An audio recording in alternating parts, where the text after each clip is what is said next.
ഇന്ത്യയുടെ തെക്കേ അറ്റം അറിയപ്പെടുന്നത് ഇന്ദിരാ പോയിന്റ് എന്നാണ്. ഇന്ത്യയുടെ തെക്കേ അറ്റം അറിയപ്പെടുന്നത് ഇന്ദിരാ പോയിന്റ് എന്നാണ്.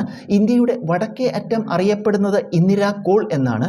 ഇന്ത്യയുടെ വടക്കേ അറ്റം അറിയപ്പെടുന്നത് ഇന്ദിരാ കോൾ എന്നാണ്.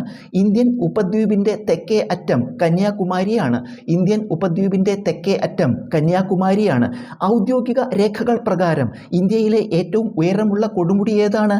ഉത്തരം ഗോഡ്വിൻ ഓസ്റ്റിൻ അഥവാ മൗണ്ട് കെ2, ഉയരം 8611 മീറ്റർ. ഔദ്യോഗിക രേഖകൾ പ്രകാരം ഇന്ത്യയിലെ ഏറ്റവും ഉയരമുള്ള കൊടുമുടി ഉത്തരം ഗോഡ്വിൻ ഓസ്റ്റിൻ അഥവാ മൗണ്ട് കെ2, ഉയരം 8611 മീറ്റർ. തർക്കരഹിത ഇന്ത്യയിൽ സ്ഥിതി ചെയ്യുന്ന ഏറ്റവും ഉയരമുള്ള കൊടുമുടി ഉത്തരം കാഞ്ചൻഗംഗ. ഇത് സിക്കിമിലാണ്, ഉയരം 8586 മീറ്റർ. തർക്കരഹിത ഇന്ത്യയിൽ സ്ഥിതി ചെയ്യുന്ന ഏറ്റവും ഉയരമുള്ള കൊടുമുടി ഉത്തരം കാഞ്ചൻഗംഗ. ഇത് സിക്കിമിലാണ്, ഉയരം 8586 മീറ്റർ. ഇന്ത്യയിലെ ഏറ്റവും വലിയ കേന്ദ്ര ഭരണ പ്രദേശം ഉത്തരം ലഡാക്ക്. ഇന്ത്യയിലെ ഏറ്റവും വലിയ കേന്ദ്ര ഭരണ പ്രദേശം ഉത്തരം ലഡാക്ക്. ലോകത്തിലെ ഏറ്റവും ഉയരമുള്ള യുദ്ധഭൂമി ഉത്തരം സിയാച്ചിൻ. ലോകത്തിലെ ഏറ്റവും ഉയരമുള്ള യുദ്ധഭൂമി ഉത്തരം സിയാച്ചിൻ.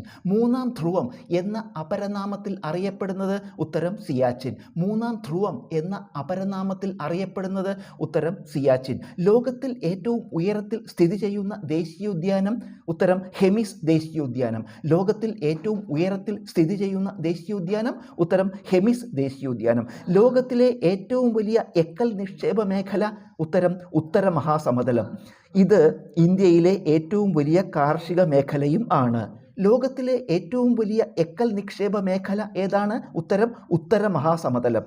ഇന്ത്യയിലെ ഏറ്റവും വലിയ കാർഷിക മേഖലയും ഉത്തര മഹാസമതലമാണ്.